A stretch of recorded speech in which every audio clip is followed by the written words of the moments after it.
पूज्याय राघवेन्द्राय सत्यधर्मरताय च भजतां कल्पवृक्षाय नमतां कामधेनवे तपस्वाध्याय शुश्रूषा कृष्णपूजारतं मुनिं विश्वेशमिष्टदं वन्दे परिव्राट् चक्रवर्तिनम्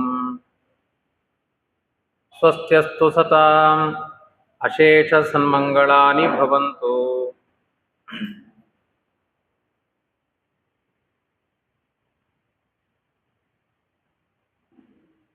प्रकृतेर्गुणसम्मूढाः सज्जन्ते गुणकर्मसु तान् कृत्स्नविदो मन्दान् कृत्स्नविन् न विचालयेत्।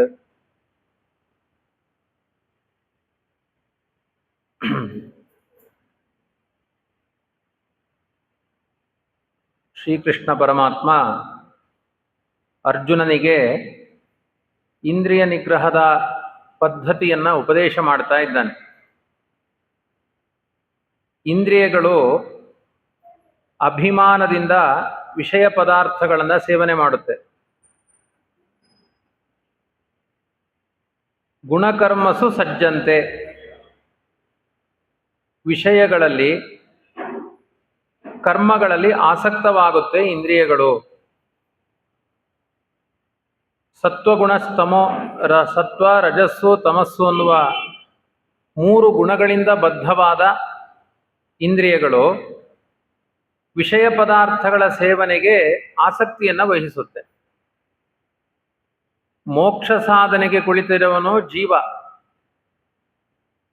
ಆ ದೇಹಕ್ಕೆ ಸಂಬಂಧಪಟ್ಟ ಸುಖಗಳನ್ನು ಕೊಡುವಂತಹ ವ್ಯಾಪಾರವನ್ನ ಇಂದ್ರಿಯಗಳು ಮಾಡ್ತಾ ಇವೆ.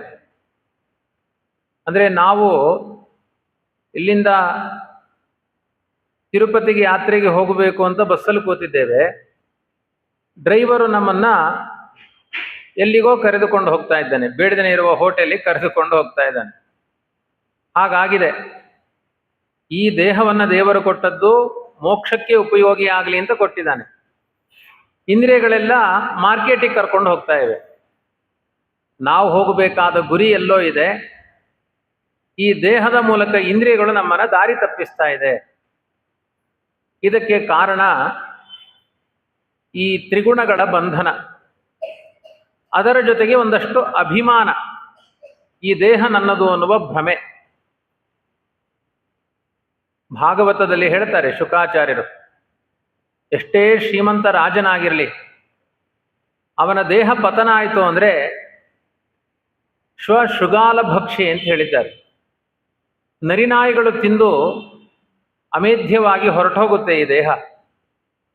ಇಂಥ ಒಂದು ಶರೀರದಲ್ಲಿ ಅಭಿಮಾನವನ್ನು ಮಾಡದೆ ಆ ಆತ್ಮನ ಉದ್ಧಾರದ ಕಡೆ ಯೋಚನೆಗಳನ್ನು ಮಾಡಬೇಕು. ಅದಕ್ಕೇನು ಮಾಡಬೇಕು ಅಂತ ಅರ್ಜುನ ಕೇಳ್ತಾನೆ. ನಮ್ಮ ಬದುಕಿನ ಕರ್ಮಗಳನ್ನು ಹೇಗೆ ಸಮರ್ಪಣೆ ಮಾಡಬೇಕು, ತುಂಬ ಪ್ರಧಾನವಾದ ಒಂದು ಮಾತನ್ನು ಕೃಷ್ಣ ಉಪದೇಶ ಮಾಡ್ತಾನೆ. ಶ್ರೀಮದ್ ಆನಂದ ತೀರ್ಥ ಭಗವತ್ಪಾದಾಚಾರ್ಯರು ಮಧ್ವಗುರುಗಳು ಸದಾಚಾರ ಸ್ಮೃತಿಯಲ್ಲಿ ಮೊದಲನೆಯ ಮಂಗಳಾಚರಣೆಯ ಶ್ಲೋಕ ಭಗವದ್ಗೀತೆಯ 3ನೇ ಅಧ್ಯಾಯದ 30ನೆಯ ಶ್ಲೋಕ. ಇದನ್ನು ಮಂಗಳ ಪದ್ಯ ಮಾಡಿಕೊಂಡಿದ್ದಾರೆ. ತುಂಬ ಮುಖ್ಯವಾಗಿದೆ ಇದು ಅಂತ. ಮಯಿ ಸರ್ವಾಣಿ ಕರ್ಮಾಣಿ ಸನ್ಯಸ್ಯಾಧ್ಯಾತ್ಮ ಚೇತಸ ನಿರಾಶೀರ್ ನಿರ್ಮಮೋ ಭೂತ್ವ ಯುದ್ಧಸ್ವ ವಿಗತಜ್ವರ ಅಂತ ಇಲ್ಲಿದೆ. ನಿರಾಶೀರ್ ನಿರ್ಮಮೋ ಯಾತಿ ಪರಂ ಜಯತಿ ಸೋಚ್ಯುತಃ ಅಂತ ಅಲ್ಲಿ ಆಚಾರ್ಯರು ಭಗವಂತನನ್ನ ಸ್ತೋತ್ರ ಮಾಡಿದ್ದಾರೆ. ಪ್ರತಿಯೊಬ್ಬರಿಗೂ ಕೂಡ ಅವರವರ ಕರ್ತವ್ಯಗಳನ್ನು ಭಗವಂತನ ಪ್ರೀತಿಗೋಸ್ಕರ ಅನ್ನುವ ಸಂಕಲ್ಪವನ್ನು ಮಾಡಬೇಕು. ಕರ್ತವ್ಯಗಳು ಪರಿಶುದ್ಧವಾಗಿರಬೇಕು. ಅವರು ಮಾಡುವ ಬೆಳಿಗ್ಗೆಯಿಂದ ಮಾಡುವ ಹರಿನಾಮ ಸ್ಮರಣೆ, ಸತ್ಕರ್ಮ, ದಾನ, ನಮಸ್ಕಾರಗಳು ಇತ್ಯಾದಿಗಳೆಲ್ಲವೂ ಕೂಡ ಭಗವಂತನ ಪ್ರೀತಿಗಾಗಿ, ಇನ್ಯಾವುದೋ ಅಪೇಕ್ಷೆಗಳಿರಬಾರದು. ಈ ದೇಹಕ್ಕೆ ಸಂಬಂಧಪಟ್ಟ ಅಪೇಕ್ಷೆಗಳನ್ನು ಮುಂದಿಡಬಾರದು ಅಂತಾನೆ ಕೃಷ್ಣ. ಯಾಕೆಂದ್ರೆ ದೇಹ ಬಿದ್ದೋಗುತ್ತೆ, ಅದಕ್ಕೆ ಎಷ್ಟು ವೈಭವೀಕರಿಸಿದ್ರು ಇಷ್ಟು ಕಾಲ ಅಂತ ಅದಕ್ಕಿದೆ. ಶತಧನ್ವ ಒಂದು ಕುದುರೆ ಹಿಡ್ಕೊಂಡಿದ್ದಂತೆ. ಆ ಕುದುರೆಗೆ ಯೋಗ್ಯತೆಯೇ 100 ಕಿಲೋಮೀಟರ್ ಓಡುತ್ತೆ ಅದು. ಆಮೇಲೆ ಅದು ಸತ್ತೋಗುತ್ತೆ ಕುದುರೆ. ಅದೇ ಥರನೇ ಈ ದೇಹ ಇಷ್ಟು ದೂರ ಓಡಬೇಕು ಅಂತ ಇರುತ್ತೆ ಈ ದೇಹಕ್ಕೆ. ಆಮೇಲೆ ನೀವು ಎಷ್ಟು ಉಪಚಾರ ಮಾಡಿದರೂ ಬಿದ್ದೋಗುತ್ತೆ, ಈ ದೇಹಕ್ಕೆ ಪತನ ಇದೆ. ಹಾಗಾಗಿ ನೀವು ಕರ್ಮಗಳನ್ನು ಜೀವನಿಗೆ ಸಂಬಂಧಪಟ್ಟಂತೆ ಮಾಡಿ, ದೇಹಕ್ಕೆ ಸಂಬಂಧಪಟ್ಟಂತೆ ಮಾಡಬೇಡಿ. ನಮ್ಮ ಬುದ್ಧಿಗೆ ಭ್ರಮೆ ಬರುತ್ತೆ, ಅಭಿಮಾನ ಇದೆ. ನನ್ನ ದೇಹ, ನನ್ನ ಮಕ್ಕಳು, ನನ್ನ ಮನೆ ಅಂತ ಅಭಿಮಾನ ಇದೆ. ಆದರೆ ಈ ಥರ ಎಷ್ಟೋ ಜನ್ಮಗಳು ನಮ್ಮ ನಡೆದು ಹೋಗಿದೆ. ಎಷ್ಟು ಹೆಂಡಂದಿರು, ಎಷ್ಟು ಮಕ್ಕಳು ಅಂತ ಯಾರಿಗೂ ಲೆಕ್ಕ ಮಾಡಲಿಕ್ಕೆ ಸಾಧ್ಯ ಇಲ್ಲ. ಅಷ್ಟು ಜನ್ಮಗಳು ಕಳೆದು ಹೋಗಿದೆ. ಪ್ರತಿ ಜನ್ಮದಲ್ಲೂ ಅಭಿಮಾನ ಪಟ್ಟಿದ್ದೀರಿ. ಇನ್ನೊಂದು ಜನ್ಮಕ್ಕೆ ಅವರು ಯಾರೂ ಬರಲಿಲ್ಲ. ಯಾರು ಬರುವರು ನಿನ್ನ ಹಿಂದೆ, ಇದ್ದ ಯಮಭಟರು ಬಾಯೆಂದು ಸೆಳೆದೊಯ್ಯುವಾಗ. ಸತಿಸುತರುಗಳು ಬರುವುದಿಲ್ಲ, ಹಿತಮಾನ್ಯ ಕ್ಷೇತ್ರ ಬರುವುದಿಲ್ಲ, ಜನನಿ ಜನಕರೂ ಬರುವುದಿಲ್ಲ. ಹನುಮಯ್ಯನ ಹೊರತು ಬೇರೆ ಗತಿ ಇಲ್ಲ. ಎಷ್ಟು ಅಪ್ಪ, ಎಷ್ಟು ತಂದೆ, ಎಷ್ಟು ಮಕ್ಕಳು. ಚಲಾವಣೆಯ ನೋಟುಗಳಂತೆ ನಮ್ಮ ದೇಹ ಬದಲಾಗ್ತಾ ಇರುತ್ತೆ. ಇವತ್ತೊಂದು ದೇಹ, ನಾಳೆ ಒಂದು ದೇಹ. ಆ ಮಕ್ಕಳು ಹೆಂಡತಿ ಎನ್ನುವ ಅಭಿಮಾನವನ್ನು ಕಟ್ಟಿಕೊಂಡು ಯಾವ ಪುರುಷಾರ್ಥ ಸಾಧನೆಗಳು ಆಗಲ್ಲ. ಕರ್ತವ್ಯಕ್ಕಾಗಿ ಬೇಕು, ಎಷ್ಟು ಬೇಕೋ ಅಷ್ಟು ಬೇಕು. ಅವರೂ ಇವ್ರನ್ನ ತುಂಬಾ ಅಭಿಮಾನ ಮಾಡಬಾರ್ದು, ಅವರು ಮಾಡಬಾರ್ದು. ಕರ್ತವ್ಯಕ್ಕಾಗಿ ಸೇರಿಕೊಂಡು ಭಗವತ್ ಪೂಜಾ ರೂಪವಾಗಿ ಮುಗಿಸಬೇಕು. ಇದೊಂದು ಟೀಮ್ ವರ್ಕ್. ದೇವರ ಸಾಧನೆಗೆ ಒಂದು ಟೀಮ್ ವರ್ಕ್. ನಾವೇ ಸುಖ ಪಡಿಬೇಕು, ಮೋಜು ಇದೇ ಶಾಶ್ವತ, ಈ ಹೆಂಡತಿ ಮಕ್ಕಳೇ ಶಾಶ್ವತ, ಈ ರೀತಿಯಾದ ಭಾವವನ್ನು ತಾಳಬಾರದು. ದೇವರ ಉಪಕಾರ ಎಷ್ಟು ಗೊತ್ತಾ? ಈಗಿಲ್ಲಿ ಎಷ್ಟೋ ಜನ ಪುರುಷರಿದ್ದೀರಿ, ಸ್ತ್ರೀಯರಿದ್ದೀರಿ. ಜನ್ಮಾಂತರದಲ್ಲಿ ಪುರುಷರಿಗೊಂದಷ್ಟು ಜನ ಪತ್ನಿಯರು, ಸ್ತ್ರೀಯರಿಗೊಂದಷ್ಟು ಜನ ಪುರುಷರು. ಭಗವಂತ ಹಿಂದಿನ ಜನ್ಮವನ್ನ ಈ ಜನ್ಮದಲ್ಲಿ ಕುಳಿತಾಗ ತೋರಿಸಿಬಿಟ್ರೆ, ಹಿಂದಿನ ಜನ್ಮದ ಹೆಂಡತಿ ಇವಳು ನೋಡು, ಹಿಂದಿನ ಜನ್ಮದ ಗಂಡ ಇವನು ನೋಡು ಅಂತ ಅವರನ್ನೆಲ್ಲ ತೋರಿಸಿ, ಆ ಪರಿವಾರವನ್ನೆಲ್ಲ ತೋರಿಸಿ ಅಲ್ಲಿ ಅಭಿಮಾನ ಹಾಕಿದ್ರೆ ಈ ಜನ್ಮದ ಕಥೆ ಏನು? ಈಗ ಒಂದಷ್ಟು ಜನ ಹೆಂಡತಿ ಮಕ್ಕಳು ಎಲ್ಲ ಇದ್ದಾರೆ. ಹಿಂದಿನದ್ದನ್ನು ತೋರಿಸಲ್ಲ, ಮುಂದಿನದ್ದನ್ನು ತೋರಿಸಲ್ಲ, ಇವಾಗಿನದ್ದನ್ನು ತೋರಿಸಿಕೊಂಡು ಜೀವನ ನಿರ್ವಹಣೆ ಮಾಡುವ ಹಾಗೆ ದೇವರು ಅವಕಾಶ ಮಾಡಿಕೊಟ್ಟಿರ್ತಾನೆ. ದೇವರಿಗೆ ತುಂಬಾ ದೊಡ್ಡ ಉಪಕಾರ ಅಂತ ಹೇಳಬೇಕು. ಅದ್ರ ಹಿಂದಿನ ಜನ್ಮ, ಅದ್ರ ಹಿಂದಿನ ಜನ್ಮ, ಎಲ್ಲಾ ಜನ್ಮಗಳ ಗಂಡ ಹೆಂಡಂದಿರೋ ಮಕ್ಕಳನ್ನೆಲ್ಲ ತೋರಿಸ್ತಾ ಕೂತ್ರೆ ದೇವರು ಈ ಜನ್ಮದಲ್ಲಿ ನಮಗೆ ಹುಚ್ಚಿಡಿಯುತ್ತೆ. ಅಷ್ಟು ಅಭಿಮಾನ ಮಾಡಿದ್ದೇವೆ ಹಿಂದಿನ ಜನ್ಮದಲ್ಲಿ, ಈ ಜನ್ಮಕ್ಕದು ಬರಲಿಲ್ಲ. ಈ ಜನ್ಮದ ಅಭಿಮಾನ ಮುಂದಕ್ಕೆ ಬರಲ್ಲ, ವ್ಯರ್ಥವಾದ ಈ ಅಭಿಮಾನ. ಇದನ್ನು ಬಿಡು.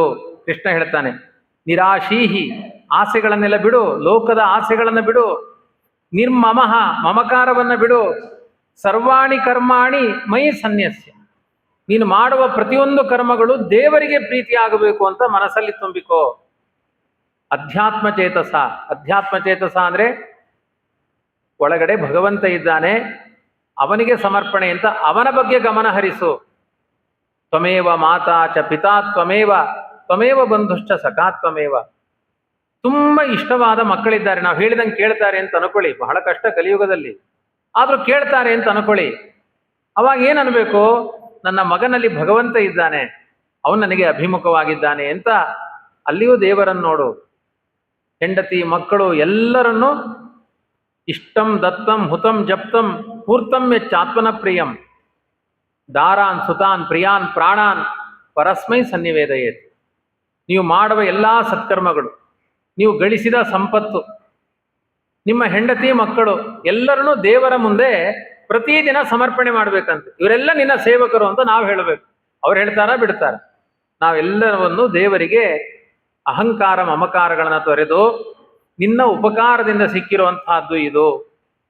ರಂಗ, ನಿನ್ನೆಂಜಲ ಅಂಗೈಯಲ್ಲಿ ಉಂಡು ರಾಜಾಂಗಣ ನುಡುಗುವ ಬಡವನಾನಲ್ಲದೆ ಮತ್ತವನಲ್ಲೋ ಮುರಾರಿ. ನಾನು ಯಾವುದೇ ರೀತಿ ನನಗೆ ಅಹಂಕಾರವನ್ನು ಕೊಡಬೇಡ. ನಿನ್ನ ಪ್ರಸಾದವನ್ನು ಸ್ವೀಕಾರ ಮಾಡಿ ನಿನ್ನ ಎಂಜಲನ್ನ ತಿಂದುಕೊಂಡು ನಿನ್ನ ಅಂಗಣವನ್ನ ಕಸಗುಡಿಸುವ ಬಡವ ನಾನು. ಈ ಥರ ಅವನಲ್ಲಿ ಸಮರ್ಪಣಾ ಭಾವಕ್ಕೆ ಸಾಗುತ್ತಾ ಇದ್ರೆ ನಿನಗೆ ಎಲ್ಲ ಬಂಧಕ ಕರ್ಮಗಳು ನಾಶವಾಗುತ್ತೆ. ಇದನ್ನು ಸಂಕಲ್ಪ ಮಾಡಿ ಯುದ್ಧ ಮಾಡು. ನನಗೆ ರಾಜ್ಯ ಬೇಕು, ಆ ದುಷ್ಟರನ್ನ ಹೊಡೆದು ಸಂಹಾರ ಮಾಡಬೇಕು, ನನ್ನ ಕುಲದವರೆಲ್ಲ ಉದ್ಧಾರ ಆಗಬೇಕು. ಈ ಥರದ ಆಲೋಚನೆಗಳನ್ನು ಬಿಡು. ಇದು ಧರ್ಮಯುದ್ಧ. ಅವರೆಲ್ಲ ಅಧರ್ಮ ಮಾಡಿದ್ದಾರೆ, ವಿಷ್ಣು ದ್ವೇಷ ಮಾಡ್ತಾ ಇದ್ದಾರೆ. ಇದು ಸನಾತನವಾದ ಹಿಂದೂ ದೇಶ. ಇಲ್ಲಿ ವಿಷ್ಣು ದ್ವೇಷಿಗಳಿಗೆ ಅವಕಾಶ ಇಲ್ಲ. ಅಧರ್ಮ ಮಾಡೋರಿಗೆ ಅವಕಾಶ ಇಲ್ಲ. ಕ್ಷತ್ರಿಯನಾಗಿ ನಾನು ಧರ್ಮವನ್ನು ಸ್ಥಾಪನೆ ಮಾಡಬೇಕು ಅನ್ನುವ ಭಾವದಿಂದ ಇದೊಂದು ದೇವರ ಪೂಜೆ ಅಂತ ಯುದ್ಧ ಮಾಡು. ನಿನಗೆ ಜಯ ಸಂಪಾದನೆ ಆಗುತ್ತೆ. ಜಯ ಅಂದರೆ ಭೌತಿಕವಾದ ದೈಹಿಕವಾದ ಜಯಗಳಲ್ಲ, ಆತ್ಮನಿಗೆ ಜಯ ಆಗುತ್ತೆ, ನಿನ್ನ ಪುರುಷಾರ್ಥ ಸಾಧನೆ ಆಗುತ್ತೆ. ಅಂತಹ ಸತ್ಕರ್ಮವನ್ನು ಮಾಡು ಅಂತ ಅರ್ಜುನನಿಗೆ ಹೇಳಿದ್ದಲ್ಲ, ಕರ್ತವ್ಯರತರಾದ ಪ್ರತಿಯೊಬ್ಬ ಮಾನವರಿಗೂ ಅರ್ಜುನನನ್ನು ನೆಪ ಮಾಡಿಕೊಂಡು ಕೃಷ್ಣ ಹೇಳಿದ ಪ್ರಧಾನವಾದ ಉಪದೇಶ. ಈ ನನ್ನ ಉಪದೇಶ ನನಗೆ ತುಂಬ ಇಷ್ಟ ಅಂತಾನೆ ಕೃಷ್ಣ. ಈ ಥರ ಅನುಷ್ಠಾನ ಮಾಡುವವರ ಬಗ್ಗೆ ನನಗೆ ತುಂಬ ಪ್ರೀತಿ ಇದೆ. ಏ ಮೇ ಮತಮಿದಂ ನಿತ್ಯಂ ಅನುತಿಷ್ಠಂತಿ ಮಾನವಾಹ ಶ್ರದ್ಧಾವಂತೋ ಅನಸೂಯಂತೋ ಮುಚ್ಚಂತೆ ತೇಪಿ ಕರ್ಮಭಿಃ. ಯಾರೋ ನೀನು ಮಾತ್ರ ಅಲ್ಲ, ನನ್ನ ಉಪದೇಶ ಇದು ಸಾರ್ವಕಾಲಿಕ, ಮುಂದೆ ಬರುವ ಎಲ್ಲ ಸಮಾಜಕ್ಕೂ ನನ್ನ ಉಪದೇಶ ಇದೆ. ಯಾರು ಪ್ರತಿಯೊಂದು ಕರ್ಮಗಳನ್ನು ಕೂಡ ಬಂಧಕ ಆಗದೇ ಇರುವ ಹಾಗೆ ಮಾಡಿಕೊಳ್ಬೇಕು, ಮೋಚಕ ಆಗಬೇಕು. ಕರ್ಮಗಳು ಮಾಡ್ತಾ ಇದ್ರೆ ಬಂಧನದ ಬಿಡುಗಡೆಗೆ ಕಾರಣ ಆಗಬೇಕು, ಮತ್ತೆ ಬಂಧನಗಳಾಗುವುದಲ್ಲ. ಅದಕ್ಕೆ ಪ್ರವೃತ್ತ ಕರ್ಮ ನಿವೃತ್ತ ಕರ್ಮ ಅಂತ ಎರಡು ವಿಧವಾದ ಕರ್ಮಗಳನ್ನು ಬೋಧನೆ ಮಾಡಿದ್ದಾರೆ. ಪ್ರವೃತ್ತ ಕರ್ಮದಲ್ಲಿ ಆಸಕ್ತರಾದವರಿಗೆ ಬಂಧನಗಳಾಗುತ್ತೆ, ನಿವೃತ್ತ ಕರ್ಮದಲ್ಲಿ ಆಸಕ್ತರಾದವರಿಗೆ ಬಿಡುಗಡೆ ಆಗುತ್ತೆ. ನಿವೃತ್ತಂ ಸೇವಮಾನಸ್ತು ಬ್ರಹ್ಮಾಭ್ಯೇತಿ ಸನಾತನಂ. ನಿವೃತ್ತ ಕರ್ಮ ಅಂದ್ರೆ ಏನು? ಬಂಧಕವಲ್ಲದೆ ಇರುವ ಕರ್ಮ ಅಂದ್ರೆ ಏನು? ದೇವರಿಗೆ ಅರ್ಪಿತವಾಗುವ ಕರ್ಮ. ಗೋವಿಂದ ಅನ್ಬೇಕು. ಏನು ಅಂದ್ರೆ ನನ್ನ ನಮಸ್ಕಾರ ನಿನಗೆ, ನೀನು ಪ್ರೀತನಾಗು, ಅಷ್ಟೇ. ಅವನ ಬಗ್ಗೆ ಪ್ರೀತಿ, ಅವಾಗವಾಗ ಅವನ ಬಗ್ಗೆ ಸಂಕಲ್ಪಗಳು. ಇಷ್ಟು ನಮ್ಮ ಬದುಕಿನಲ್ಲಿ ಇದ್ರೆ ನಿಮ್ಮ ಕರ್ಮ ಬಂಧನಗಳು ಎಷ್ಟು ಕಷ್ಟಪಡ್ತಾ ಇದ್ದೀರಿ, ಜನ್ಮದಲ್ಲಿ ಈ ಭಾವನೆಗಳಿಂದ ಜನ್ಮಾಂತರದಲ್ಲಿ ಸುಖಗಳೇ ಆಗುತ್ತೆ. ಹಿಂದಿನ ಜನ್ಮದಲ್ಲಿ ಮಾಡಿದ್ದನ್ನು ಈ ಜನ್ಮದಲ್ಲಿ ಅನುಭವಿಸ್ತೇವೆ, ಈ ಜನ್ಮದಲ್ಲಿ ಮಾಡಿದ್ದನ್ನು ಮುಂದಿನ ಜನ್ಮದಲ್ಲಿ ಅನುಭವಿಸ್ತೇವೆ. ಪ್ರಾಗ್ಜನ್ಮಾರ್ಜಿತ ದುಷ್ಕರ್ಮ ದುಃಖ ಮೂಲಂ ಧ್ರುವಂ ನೃಣಾಂ, ಪ್ರಾಗ್ಜನ್ಮಾರ್ಜಿತ ಸತ್ಕರ್ಮ ಸುಖ ಮೂಲಂ ಧ್ರುವಂ ನೃಣಾಂ. ಒಳ್ಳೆ ಕೆಲಸ ಮಾಡಿದ್ದೇವಾ ಒಳ್ಳೆಯದೇ ಆಗುತ್ತೆ, ಕೆಟ್ಟ ಕೆಲಸ ಮಾಡ್ತೇವಾ ಕೆಟ್ಟದ್ದೇ ಆಗುತ್ತೆ. ನಹಿ ಕಲ್ಯಾಣ ಕೃತ್ ಕಷ್ಟಿತ್ ದುರ್ಗತಿಂ ತಾತ ಗಚ್ಚತಿ. ಅವನು ಒಳ್ಳೆ ಕೆಲಸ ಮಾಡಿದಾನೆ, ಅವನಿಗೆ ಹಾಳಾಯಿತು, ನನ್ನ ಡೈರಿಯಲ್ಲಿ ಇಲ್ಲ ಅಂತಾನೆ ಕೃಷ್ಣ. ನನ್ನ ಸಂವಿಧಾನದಲ್ಲಿ ಒಳ್ಳೆ ಕೆಲಸ ಮಾಡಿದವರಿಗೆ ಕೆಟ್ಟದ್ದನ್ನ ಇಲ್ಲಿಯ ತನಕ ಮಾಡಿಲ್ಲ, ಮಾಡೋದು ಇಲ್ಲ. ನೀವು ನಾನು ಹೇಳಿದ ಹಾಗೆ ಮಾಡಿ, ನಿಮ್ಮ ಬದುಕಿನ ಹೊಣೆಗಾರಿಕೆ ನಂದು. ನಾನು ಹೇಳಿದಂಗೆ ನೀವು ಕೇಳಿ, ನಿಮ್ಮ ಜವಾಬ್ದಾರಿಯನ್ನು ನಾನು ತೆಗೆದುಕೊಳ್ತೇನೆ. ಇಷ್ಟು ನಾನು ಉಪದೇಶ ಆತ್ಮಾರ್ಥವಾಗಿ ಮಾಡಿದ್ರು, ಕೃಷ್ಣನ ಮಾತಿದೆಲ್ಲ ಸುಳ್ಳು, ನಮ್ಮ ಕಷ್ಟ ನಮಗೇ ಗೊತ್ತು, ಸುಮ್ಮನೆ ಅವನು ಉಪದೇಶ ಮಾಡ್ತಾನೆ ಅಂತ ಯಾರು ಮಾತ್ಸರ್ಯದಿಂದ ಅವಿವೇಕಿಗಳಾಗಿ ದಡ್ಡರಂತೆ ಈ ನನ್ನ ಅಭಿಪ್ರಾಯಗಳನ್ನು ನಿಷೇಧ ಮಾಡ್ತಾರೋ, ಏತದ್ ಅಭ್ಯಸೂಯಂತಹ ನಾನು ತಿಷ್ಟಂತೆ ಮೇಮತಂ ಸರ್ವಜ್ಞಾನ ವಿಮೂಢಾಂಸ್ತಾನ್ ವಿಧಿ ನಷ್ಟಾನ ಚೇತಸಃ. ನನ್ನ ಒಂದೊಂದು ಉಪದೇಶಗಳಲ್ಲಿ ನನ್ನ ಸನ್ನಿಧಾನ ಇದೆ. ಯಾರು ನನ್ನ ಉಪದೇಶಗಳನ್ನು ತಿರಸ್ಕಾರ ಮಾಡ್ತಾರೆ, ಅದರ ಬಗ್ಗೆ ಅವರಿಗೆ ಆದರ ಇಲ್ಲ, ಗೌರವ ಇಲ್ಲ, ಅವರು ಸತ್ತೋಗ್ತಾರೆ. ಸತ್ತೋಗ್ತಾರೆ ಅಂದ್ರೇನು? ಆತ್ಮನಾಶ ಆಗುತ್ತೆ, ಅವರಿಗೆ ಅಧೋಗತಿ ಆಗುತ್ತೆ, ಅವ್ರಿಗೆ ಯಾವತ್ತೂ ಉದ್ಧಾರವೇ ಆಗಲ್ಲ. ನನ್ನ ಉಪದೇಶಗಳಿಂದ ಉದ್ಧಾರ ಆಗದೇ ಇದ್ದವರು, ಸಂಧಾನಕ್ಕೆ ಹೋದ ಕೃಷ್ಣ ದುರ್ಯೋಧನನಿಗೆ ಹೇಳಿದ, ನೋಡಪ್ಪ 5 ಗ್ರಾಮಗಳನ್ನು, ಬರಡು ಗ್ರಾಮಗಳನ್ನು ಕೊಡು, ಏನೋ ಒಂದು ಸಮಾಧಾನ ಮಾಡು. ಮನೆ ಮುಂದೆ ಭಿಕ್ಷುಕರು ಬಂದಾಗ ಅವ್ರ ಗಲಾಟೆ ತಡಿಬಾರದು, ಏನೋ ಒಂದು ಕೊಟ್ಟು ಕಳಿಸಿ ಅವ್ರನ್ನ ಸಮಾಧಾನ ಮಾಡಿ ಅಂತ ಹೇಳ್ತಾರಾ ಇಲ್ವಾ? ಕೊನೆ ಪಕ್ಷದ ಈ ಮಾತುಗಳನ್ನು ಆಡಿದ್ದಾನೆ ಕೃಷ್ಣ. ಏನೋ ಒಂದು ಕೊಡು ಹೊತ್ಲಾಗಿ, ಸಾಗಿಸು ಪಾಂಡವರನ್ನ, ನೀನ್ ಸುಖವಾಗೇ ಇರು. ಹಾಗೆ ಹೇಳಬಾರ್ದಾಗಿತ್ತು ಅವನು. ಯಾಕೆ ಹೇಳಿದ ಅಂದ್ರೆ, ಏನು ಕೊಡು ಅಂದ್ರು ಕೊಡುವ ಜಾತಿ ಇವನದ್ದಲ್ಲ, ಅವನ ದುಷ್ಟತನವನ್ನು ತೋರಿಸಬೇಕಾಗಿತ್ತು. ಅವನೇನು ಹೇಳ್ತಾನೆ? ಸೂಚ್ಯಗ್ರಂ ನೈವ ದಾಸ್ಯಾಮಿ ವಿನಾ ಯುದ್ಧೇನ ಕೇಶವ. ಒಂದು ಸೂಜಿ ಮನೆಯಷ್ಟು ತುದಿಯಷ್ಟು ಜಾಗವನ್ನು ಕೊಡಲ್ಲ. ಯಾರ ಮುಂದೆ ಹೇಳಿದ? ಜಗತ್ತೆಲ್ಲ ಭಗವಂತನದ್ದು, ಅವನ ಮುಂದೆ ಅವನದ್ದೇ ಸಂಪತ್ತನ್ನ ಪಾಂಡವರಿಗೆ ಕೊಡಲ್ಲ ಅಂತ ಮಾತನಾಡಿದ. ಪರಿಣಾಮದಲ್ಲಿ ಏನಾಯ್ತು? ಕೆಸರಗದ್ದೆಯಲ್ಲಿ ನಾಟಿ ಮಾಡುವ ಕೃಷಿಕರು ಹೇಗೆ ಗದ್ದೆಯನ್ನು ತುಳಿತಾರೆ, ಹಾಗೆ ಭೀಮಸೇನ ದುರ್ಯೋಧನನ ತಲೆಗಳನ್ನು ತುಳಿದ.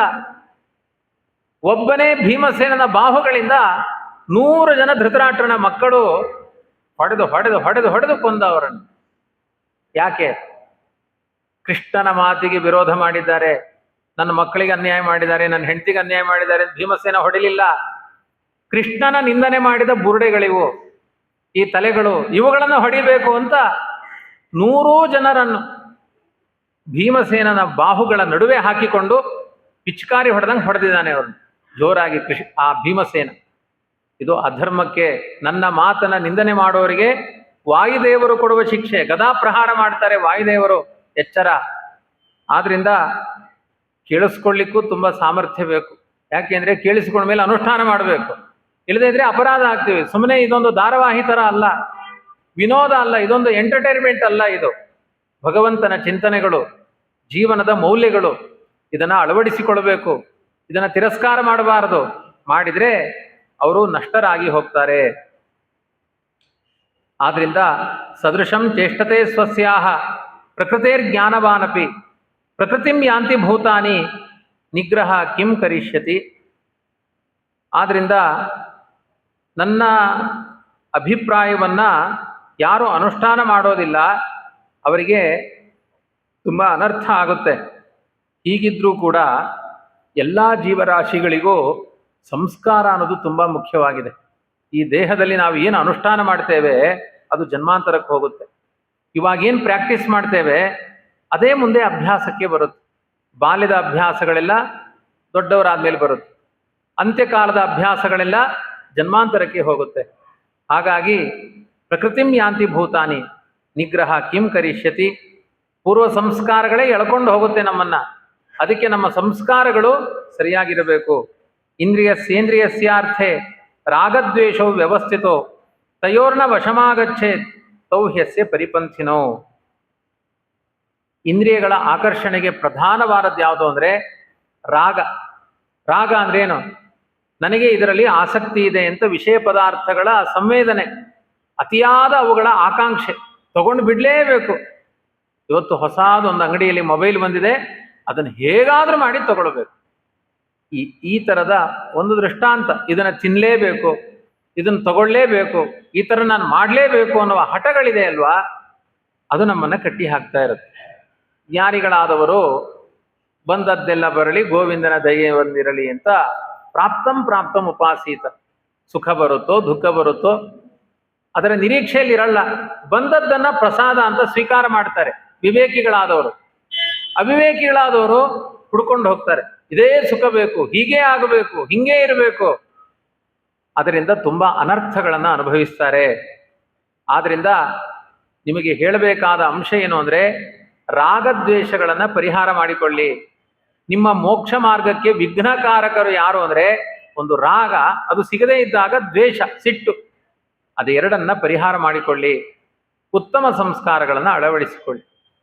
ಇದೆರಡನ್ನ ಪರಿಹಾರ ಮಾಡಿಕೊಳ್ಳಬೇಕು. ಉತ್ತಮ ಸಂಸ್ಕಾರ, ಶ್ರದ್ಧೆ. ಸಂಸ್ಕಾರ ಶ್ರದ್ಧೆಯ ಹಿನ್ನೆಲೆಯಲ್ಲಿ ಬರುತ್ತೆ. ಶ್ರದ್ಧೆ ಅಂದ್ರೆ ಏನು? ಈಗ ಇದೊಂಥರ ಶ್ರದ್ಧೆ. 5 ದಿನ ಆಯ್ತು ನಾನು ಇಲ್ಲಿ ಪ್ರವಚನ ಮಾಡ್ತಾ, ಕೆಲವರು ಬಂದು ಅದೇ ಜಾಗದಲ್ಲಿ ಕೂತಿದ್ರು. ನಾಳೆ ಯಾರಾದ್ರೂ ಆ ಜಾಗದಲ್ಲಿ ಬಂದು ಕೂತ್ರೆ ಒಂದು ಅಭಿಮಾನ ಇದೆ, ಇಲ್ಲಿ ಯಾಕೆ ಕೂತ್ರಿ ಅಂತಾರೆ. ಮಠದ ಜಾಗ ಅದು, ಆದ್ರೂ ನಮ್ದೊಂದು ಅಭಿಮಾನ ಕೆಲಸ ಮಾಡುತ್ತೆ. ಇದು ನನ್ನ ಜಾಗ, ನಾನಿಲ್ಲಿ. ಅವ್ರನ್ನ ಹಿಂಗೂ ನೋಡುದು, ಬಂದು ಹೊಸದೊಬ್ರು ಯಾರೋ ಬಂದು ಕೂತಿರ್ತಾರೆ, ಇವ್ರು ಯಾಕೆ ಇಲ್ಲಿ ಬಂದು ಕೂತ್ರು, ಅದು ನನ್ನ ಸೀಟು. ರಾಯರ ಮಠದ ಜಾಗ ಅದು. ಅಭಿಮಾನ ತುಂಬಾ ಉಪದ್ರವ ಕೊಡುತ್ತದೆ ಅಭಿಮಾನ ಅಲ್ವಾ. ಎಷ್ಟು ಶ್ರೀಮಂತರಿರ್ತಾರೆ ಕೆಲವರು, ಕೈಯಲ್ಲಿ ಒಂದು ಖರ್ಚೀಪು 6 ತಿಂಗಳಿಂದ ಯೂಸ್ ಮಾಡಿರ್ತಾರೆ, ಅದರಲ್ಲಿ ಎಲ್ಲಾ ಕಶ್ಮಲಗಳು ಇದೆ. ಬೈಕಲ್ಲಿ ಹೋಗ್ತಾ ಜಾರಿ ಬಿದ್ದೋಯ್ತು, ಅಯ್ಯೋ ಅಂತಾರೆ. ಏನು 2 ರೂಪಾಯಿ ಖರ್ಚೀಪು ಬಿದ್ದಿದೆ. ಯಾಕೆಂದ್ರೆ ಅದರಲ್ಲಿ ಅಭಿಮಾನ. ಉಪಯೋಗಿಸಿ ಉಪಯೋಗಿಸಿ ಉಪಯೋಗಿಸಿ ಅದೇ ಖರ್ಚೀಪು ಬೇಕು. ಎಷ್ಟೋ ಜನರ ಸ್ನಾನ, ಆ ಸ್ನಾನದ ಪಂಚೆ ಸಿಗಲಿಲ್ಲ ಅಂತ ತಡ ಆಗುತ್ತೆ. ಅದು ಒಣಗಿ ಹಾಕಿದ್ರೆ ಕೆಳಗೆ ಬಿದ್ದರೆ ಚೂರು ಚೂರಾಗಿ ಹೋಗುತ್ತೆ, ಅಷ್ಟು ಹಳೇದಾಗಿದೆ ಅದು. ಆದರೂ ಅದರಲ್ಲೊಂದು ಅಭಿಮಾನ ಹುಟ್ಟಿಸ್ತಾನೆ ದೇವರು. ಈ ಅಭಿಮಾನಗಳಿದೆಯಲ್ವಾ, ಭಯಂಕರ ಉಪದ್ರವ ಕೊಡುತ್ತೆ. ಇದನ್ನು ಬಿಡಬೇಕು ಅಂತ. ಇದೇ ರಾಗ, ಅದೇ ಬೇಕು ಅದೇ ಬೇಕು ಅನ್ನುವ ಆಕರ್ಷಣೆ. ಯಾವುದು ಬರಲಿ ಅದನ್ನು ಉಪಾಸನೆ ಮಾಡಬೇಕು. ಅದಕ್ಕೆ ಈಗ ಭಗವಂತ ಅದನ್ನೆಲ್ಲ ಮಾಡಿದ್ದಾನೆ ತನ್ನ ರಥಗಳಲ್ಲಿ. ಸಿಕ್ಕಾಪಟ್ಟೆ ದಿನಾ ತಿನ್ನಬೇಕು ಅನ್ನೋ ಅಭಿಮಾನ. 15 ದಿನಕ್ಕೊಮ್ಮೆ ಏಕಾದಶಿ ಸ್ಟಾಪ್ ಮಾಡಿ ಅಂತಾನೆ. ಸ್ಪೀಡ್ ಬ್ರೇಕ್ ಅದು ತಿನ್ನೋವರಿಗೆ. ನಿಲ್ಲಿಸಿ, ಒಂದಷ್ಟು ಅದರ ವಿಚ್ಛೇದನೆ, ತಡೆ. ತುಂಬಾ ಫಾಸ್ಟ್ ಆಗೇ ಹೋಗ್ತಾ ಇದ್ರೆ ಡಿಕ್ಕಿ ಹೊಡೆಯುತ್ತೆ. ಅದಕ್ಕೆ ಅಲ್ಲಲ್ಲಿ ಸಿಗ್ನಲ್ ಲೈಟ್ಗಳು. ಹಾಗೆ ಏಕಾದಶಿ ಉಪವಾಸ, ಹಾಗೆ ಚಾತುರ್ಮಾಸ್ಯ ವ್ರತ, ಹಾಗೆ ಕೃಷ್ಣಾಷ್ಟಮಿ ವ್ರತ, ಹೀಗೆ ಒಂದೊಂದನ್ನೇ ಅಡೆ ತಂದು ತಂದು ತಂದು ತಂದು ತಡಿತಾನೆ ಆ ಫೋರ್ಸ್ಗಳನ್ನ. ಆದ್ರೂ ನಮ್ದು ಘರ್ರ ಅಂತ ಮತ್ತೆ ನುಗ್ಗುತ್ತೆ, ಡಿಕ್ಕಿ ಹೊಡೆಯುತ್ತೆ. ಹಾಗೆ ಮಾಡಬೇಡಿ, ಅತಿಯಾದ ರಾಗಾಕರ್ಷಿತರಾಗಬೇಡಿ. ಶ್ರದ್ಧೆ ಬೇಕು. ಶ್ರದ್ಧೆ ಅನ್ನೋದು ತುಂಬ ಮೇಲೆ ಕರೆದುಕೊಂಡು ಹೋಗುತ್ತೆ. ಒಂದು ಕಥೆ ಇದೆ. ಒಬ್ಬರು ವಿದ್ವಾಂಸರ ಮನೆಯಲ್ಲಿ ಪ್ರತಿದಿನ ಒಬ್ಬಳು ಹೆಣ್ಮಗಳು ಹಾಲು ತಗೊಂಡು ಹೋಗಿ ಕೊಡ್ತಾ ಇದ್ಲಂತೆ. ಎರಡು ಸಣ್ಣ ಸಣ್ಣ ಮಕ್ಕಳು ಮನೆಯಲ್ಲಿ ಪಾಪ ಪ್ರೀತಿಯಿಂದ ತಗೊಂಡು ಹೋಗಿ ಒಬ್ಬಳು ಅಜ್ಜಿ ಹಾಲು ಕೊಟ್ಟು ಬರ್ತಾ ಇಲ್ಲ. ಹಳ್ಳಿಯ ಮನೆಯವರದ್ದು, ಹಳ್ಳಿಯ ಹಸುವಿನ ಹಾಲು ತಗೊಂಡೋಗಿ ಕೊಡ್ತಾ ಇತ್ತು. ಒಂದು ದಿನ ಸಂಜೆ 6 ಗಂಟೆಗೆ ಹಾಲು ಕೊಡಬೇಕಾಗಿತ್ತು, ರಾತ್ರಿ 8ವರೆಗೆ ಹಾಲು ಹಿಡ್ಕೊಂಡು ಹೋದ್ಲು. ಮಕ್ಕಳೆಲ್ಲ ಮಲಗಿಬಿಟ್ಟಿದ್ರು. ವಿದ್ವಾಂಸರು ಹೇಳಿದ್ರು, ಯಾಕಮ್ಮ ತಡ ಮಾಡಿದೆ, ಸಣ್ಣ ಮಕ್ಕಳಿವೆ ಮನೆಯಲ್ಲಿ, ಹಾಲು ಯಾಕೆ ತಡವಾಗಿ ತಂದಿ? ಅವಳು ಹೇಳಿದ್ಲು, ಗುರುಗಳೇ, ನಿಮ್ಮ ಮನೆಗೆ ಬರಬೇಕಾದ್ರೆ ಒಂದು ಕಾಲುವೆ ಬರುತ್ತೆ, ಮಳೆಗಾಲ ಈಗ, ಆ ಕಾಲುವೆ ತುಂಬಾ ನೀರು ತುಂಬ್ಕೊಂಡು ಬಿಟ್ಟಿದೆ, ಅದು ನನ್ನ ಕಂಠದ ತನಕ ನೀರು, ಆ ನೀರೆಲ್ಲ ಕಡಿಮೆ ಆಗ್ಲಿ ಅಂತ ಕಾಯ್ದು 2.5 ಗಂಟೆ ಕಾಯ್ದು ಸೊಂಟದ ತನಕ ನೀರು ಬಂದ ಮೇಲೆ ನಿಮ್ಮ ಮನೆಗೆ ಹಾಲು ತಂದು ಕೊಟ್ಟಿದ್ದೀನಿ. ನೀವೇನೋ ಅನ್ಯಥಾ ಭಾವಿಸ್ಬೇಡಿ, ನನ್ನ ಕರ್ತವ್ಯದಲ್ಲಿ ವಂಚನೆ ಮಾಡಿಲ್ಲ, ನೀರಷ್ಟು ಬಂತು, ನಾನೇನು ಮಾಡ್ಲಿ? ಅದಕ್ಕೆ ವಿದ್ವಾಂಸರು, ಭಗವದ್ಗೀತೆ ಪ್ರವಚನ ಮಾಡೋ ವಿದ್ವಾಂಸರು ಅವ್ರು ಹೇಳಿದ್ರು, ಅಲ್ಲಮ್ಮ, ನಾಳಿನೂ ಮಳೆ ಬಂದ್ರೆ 8ವರೆಗೆ ಬರ್ತೀಯ, ಮಳೆ ಎಷ್ಟೊತ್ತಿಗೆ ಬರುತ್ತೆ, ಆ ಪ್ರವಾಹ ಎಷ್ಟು ಎತ್ತರ ಇರುತ್ತೆ ನಂಗೆ ಗೊತ್ತಿಲ್ಲ, 8ವರೆ ಆಗುತ್ತೋ, ಬರ್ಲಿಕ್ಕಾಗುತ್ತೋ ಇಲ್ವೋ, ನನಗೇನು ಗೊತ್ತು? ಅದಕ್ಕೆ ವಿದ್ವಾಂಸರು ಹೇಳಿದ್ರು, ಶ್ರದ್ಧೆ ಬೇಕಮ್ಮ ಎಲ್ಲದಕ್ಕೂ. ನಾಳೆ ಏನಾದ್ರೂ ಪ್ರವಾಹ ಬಂತು ಅಂದ್ರೆ ನಮ್ಮ ಮನೆಗೆ ಹಾಲು ಬೇಕೇ ಬೇಕು. ನೀನು ಗೋವಿಂದ ಗೋವಿಂದ ಅಂತ ನದಿ ಒಳಗಡೆ ಇಳಿದು ಬಿಡು, ದೇವ್ರು ನಿನ್ನನ್ನು ಕರ್ಕೊಂಡು ಬರ್ತಾನೆ, ಶ್ರದ್ಧೆ ಬೇಕು ಅಂತಂದ್ರು. ಮರುದಿನ ಮಳೆ ಬಂತು, ಕಂಠದ ತನಕ ನೀರಿದೆ, ಅವಳು ಗೋವಿಂದ ಗೋವಿಂದ ಅನ್ಲು, ದಾಟ್ಕೊಂಡು ಬಂದ್ಬಿಟ್ಲು. ಅವಳು ಮುಳುಗಲಿಲ್ಲ. ಅವಳು ಆ ಗೋವಿಂದ ನಾಮದ ಬಲ. ಕೇಳಿದ್ರು, ಇಷ್ಟೊಂದು ಮಳೆ ಬರ್ತಾ ಇದೆ, ಇವತ್ತು ಆ ಬೊಳ್ಳ ಬರ್ಲಿಲ್ವಾ, ಆ ಪ್ರವಾಹ ಬರ್ಲಿಲ್ವಾ? ಗುರುಗಳೇ, ನಿನ್ನೆಗಿಂತ 2 ಅಡಿ ಜಾಸ್ತಿನೇ ಬಂದಿದೆ. ಮತ್ತೆ ಹೇಗೆ ಬಂದಿ? ನೀವು ನಿನ್ನೆ ಹೇಳಿದ್ರಲ್ಲ, ಶ್ರದ್ಧೆಯಿಂದ ಎಲ್ಲವನ್ನೂ ಸಾಧಿಸಬಹುದು ಅಂತ ಹೇಳಿದ್ರಲ್ವಾ? ನಿಮ್ಮ ಉಪದೇಶ ಗುರುಗಳೇ. ಕೆಲವೊಮ್ಮೆ ದಡ್ಡರಿಗೆ ಅರ್ಥ ಆಗುವ ವೇದಾಂತ ಜಾಣರಿಗೆ ಆಗಲ್ಲ. ಅವಳಿಗೆ ಶ್ರದ್ಧೆ ಅರ್ಥ ಆಯ್ತು ಅವಳಿಗೆ. ಅವಳು ಹೇಳಿದ್ಲು, ಗೋವಿಂದ ಗೋವಿಂದ ಅಂತ ಬಂದೆ, ನದಿ ದಾಟ್ಕೊಂಡು ಬಂದ್ಬಿಟ್ಟೆ. ಅಲ್ಲ, ನಿನ್ ಸೀರೆನೂ ಒದ್ದೆ ಆಗಿಲ್ಲ, ಅಷ್ಟು ಚೆನ್ನಾಗಿ ಬಂದಿಯ. ಹೌದು ಗುರುಗಳೇ, ಗೋವಿಂದ ನಾಮದ ಪ್ರಭಾವ ಇದು. ನೀವೇ ಹೇಳಿದ್ರಲ್ಲ, ನಿಮ್ಮ ಮನೆಗೆ ಹಾಲು ಹಾಕೋದು ನನ್ನ ಜನ್ಮ ಜನ್ಮದ ಪುಣ್ಯ ಅಂದು. ಅವರಿಗೆ ಡೌಟ್ ಬಂತು, ಇದು ಯಾಕೋ ಡೌಟು, ಇದು ಹನುಮಂತ ಕಲ್ಲು ಹಾಕಿದಾಗ ತೇಲಿತು ಅಂತ ಹೇಳಿದ ಕಥೆ ಆಯ್ತು. ಇದು ಎಲ್ಲಿ ತೇಲಿಕ್ಕೆ ಸಾಧ್ಯ? ಅವಳು ಹೇಗೆ ನೀರಿನ ಮೇಲೆ ನಡಿಲಿಕ್ಕೆ ಸಾಧ್ಯ? ಬಾ, ನಿನ್ ಜೊತೆಗೆ ನಾನೂ ಬರ್ತೀನಿ ಎಂದು ವಾಪಸ್ ಹೋಗ್ಬೇಕಲ್ಲ ದಾಟಿಕೊಂಡು. ಅವಳು ಪಾತ್ರೆಯನ್ನ ಹೇಗೆ ಹಿಡ್ಕೊಂಡು ಬಂದಿಲ್ಲೋ ಹಾಗೆ ತಲೆ ಮೇಲೆ ಪಾತ್ರೆ ಹಿಡ್ಕೊಂಡು ಮುಂದೆ ಮುಂದೆ ಹೋದ್ಲು. ಗೋವಿಂದ ಗೋವಿಂದ ಅನ್ಕೊಂಡು ಹೋದ್ಲು, ನದಿ ದಾಟಿಬಿಟ್ಲು. ಅವರ ಆಚಾರ್ಯ ಎದುರುಗಡೆನೆ ನದಿ ದಾಟಿದ್ಲು. ಇನ್ನು ಇವ್ರು ಸರಿದಿ, ಇವ್ರು ನಂಗೆ ದಾಟ್ಲಿಕ್ಕೆ ಆಗುತ್ತಾ ಅಂತ ಅದೇ ಗೋವಿಂದ ಗೋವಿಂದ ಅಂತಂದ್ರು. ಮುಳುಗೋದ್ರು ಅವರು. ಕೇಳಿದ್ರು, ನೀನು ಗೋವಿಂದ ಗೋವಿಂದ ಅಂದ್ರೆ ತೇಲ್ತಿ, ನಾನು ಗೋವಿಂದ ಗೋವಿಂದ ಅಂದ್ರೆ ತೇಲ್ತಾ ಇಲ್ಲ, ಯಾಕೆ? ಅದಕ್ಕೆ ಅವಳು ಹೇಳಿದ್ಲು, ಗುರುಗಳೇ, ಬಾಯಲ್ಲಿ ಗೋವಿಂದ ಗೋವಿಂದ ಅಂತ ಹೇಳಿ ಪಂಚೆ ಮೇಲೆ ಎತ್ತುತ್ತಾ ಇದ್ದೀರಿ, ಅದು ಅಪರಾಧ. ನಾನು ಯಾವ ಸೀರೆ ಎತ್ತಲಿಕ್ಕೆ ಹೋಗ್ಲಿಲ್ಲ, ನನಗೆ ವಿಶ್ವಾಸ ಇತ್ತು, ಸೀದಾ ಮುಂದೋದೆ. ನೀವು ಗೋವಿಂದ ಗೋವಿಂದ ಅನ್ನೋದು ಪಂಚೆ ಎತ್ತು, ಇದು ಯಾವುದು ವಿಶ್ವಾಸ? ಶ್ರದ್ಧೆ ಇಲ್ಲ ನಿಮಗೆ. ವೇದಾಂತ ಎಲ್ಲಿಂದಲೂ ಉಪದೇಶಕ್ಕೆ ಬರುತ್ತೆ. ಅರ್ಥ ಆಯ್ತಾ? ಆದ್ರಿಂದ ತಲೆಯಲ್ಲಿ ಪಾಂಡಿತ್ಯ ಇದೆ ಎನ್ನುವುದು ಮೋಕ್ಷಕ್ಕೆ ಕಾರಣ ಅಲ್ಲ, ಹೃದಯದಲ್ಲಿರುವ ಶ್ರದ್ಧೆ ಮೋಕ್ಷಕ್ಕೆ ಕಾರಣ. ಕೃಷ್ಣ ಹೇಳ್ತಾನೆ, ಶ್ರದ್ಧಾವಾನ್ ಲಭತೆ ಜ್ಞಾನಂ. ಶ್ರದ್ಧೆಯ ಹಿನ್ನೆಲೆಯಲ್ಲಿ ಬರುವ ಜ್ಞಾನ ನಮ್ಮ ಆತ್ಮೋದ್ಧಾರಕ್ಕೆ ಕಾರಣವಾಗುತ್ತೆ.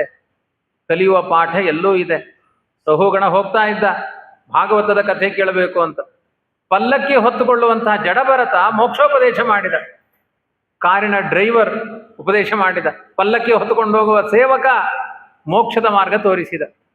ವೇದಾಂತ ಎಲ್ಲಿದೆ ಅಂತ ನಿಮಗೆ ಊಹೆ ಮಾಡಲಿಕ್ಕೂ ಸಾಧ್ಯ ಇಲ್ಲ. ಇದೇ ಭಾಗವತದಲ್ಲಿ ಏಕಾದಶ ಸ್ಕಂದದಲ್ಲಿ 24 ಗುರುಗಳನ್ನ ಹೇಳ್ತಾರೆ. 3 ವರ್ಷದ ಮಗು ನನಗೆ ಗುರು ಅಂತಾನೆ ಅವಧೂತ ಬ್ರಾಹ್ಮಣ. ಹಾರಾಡುವ ಚಿಟ್ಟೆಗಳು, ಜೇನು ಹುಳಗಳು, ಪಾರಿವಾಳಗಳು, ಅವರೆಲ್ಲ ನಮಗೆ ಗುರುಗಳು ಅಂತಾರೆ. ಏನ್ ತಲೆಯಲ್ಲಿ ವೇದಾಂತ ಹೊತ್ತುಕೊಂಡವನೇ ಗುರು ಅಂತೇನು ನಿಯಮ ಇಲ್ಲ. ವೇದಾಂತ ಪ್ರಕೃತಿ ತುಂಬ ಹಾಸುಹೊಕ್ಕಾಗಿದೆ. ನಿಮ್ಮ ಸಂಸ್ಕಾರಗಳು, ನಿಮ್ಮ ಶ್ರದ್ಧೆಗಳು ನಿಮ್ಮನ್ನು ಎತ್ತರಕ್ಕೆ ಕೊಂಡೊಯ್ಯುತ್ತೆ. ಶ್ರದ್ಧೆ ತುಂಬಾ ಮುಖ್ಯ ಇದೆ. ಅದರ ಜೊತೆಗೆ ಸಂಸ್ಕಾರ. ಸಂಸ್ಕಾರ ಅಂದ್ರೆ ಮೇಲಿಂದ ಮೇಲೆ ಮೇಲಿಂದ ಮೇಲೆ ಮಾಡಿದ್ದನ್ನೇ ಮಾಡಬೇಕು. ಹಾಡಿದ್ದೇ ಹಾಡಿದ ಕಿಸ್ಬಾಯಿ ದಾಸ ಅಂತಾರಲ್ಲ, ಹೇಳಿದ್ದನ್ನೇ ಹೇಳಬೇಕು.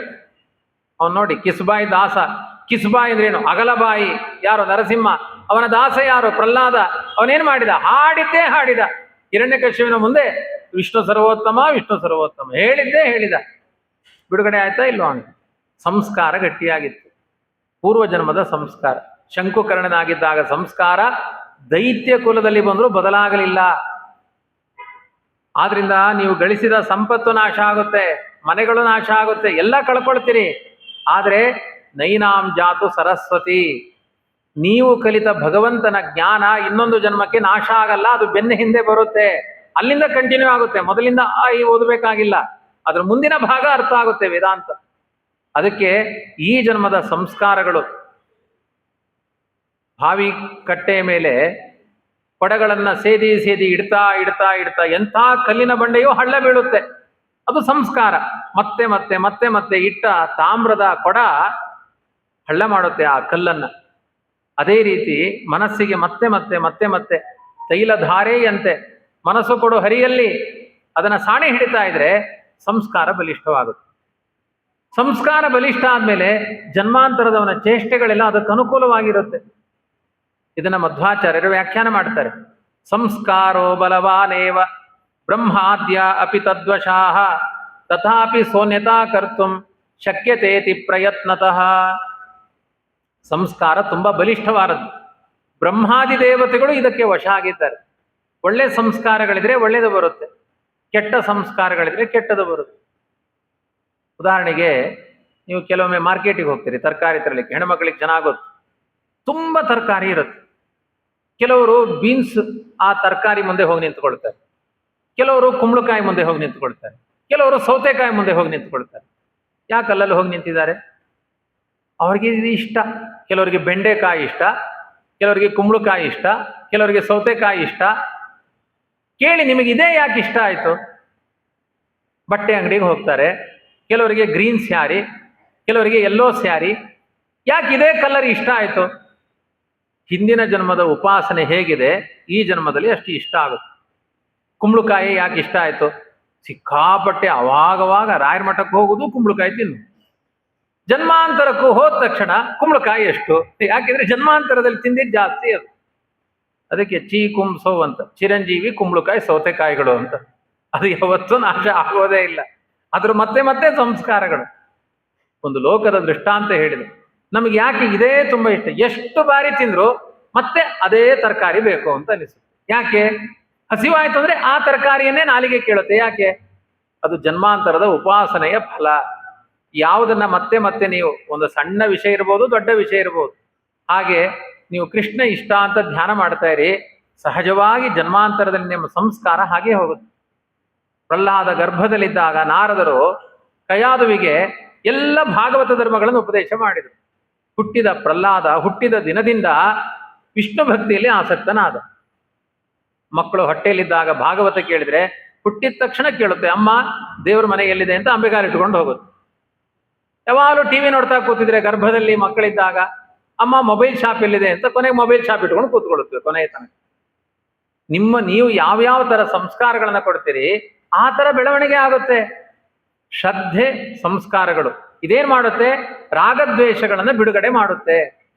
ಇಂಥ ಒಂದು ಮೌಲಿಕವಾದ ಸಂದೇಶಗಳನ್ನ, ಶ್ರೇಯಾನ್ ಸ್ವಧರ್ಮೋ ವಿಗುಣ ಪರಧರ್ಮಾತ್ ಸ್ವನುಷ್ಠಿತಾತ್ ಸ್ವಧರ್ಮೇ ನಿಧನಂ ಶ್ರೇಯ ಪರಧರ್ಮೋ ಭಯಾವಹ.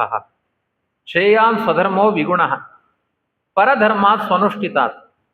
ಈಗ ಒಬ್ಬ ಬ್ರಾಹ್ಮಣ, ಅವನು ಕ್ಷಾತ್ರನಾಗಬೇಕು ಅಂತ ಯೋಚನೆ ಮಾಡ್ತಾನೆ, ನಾನು ಕ್ಷತ್ರಿಯನಾಗಬೇಕು ಅಂತ. ಇನ್ನೊಬ್ಬ ಬ್ರಾಹ್ಮಣ, ನಾನು ಗಾಯತ್ರಿ ಮಂತ್ರದ ಸಿದ್ಧಿಯನ್ನು ಪಡಿಬೇಕು ಅಂತ ಯೋಚನೆ ಮಾಡ್ತಾನೆ.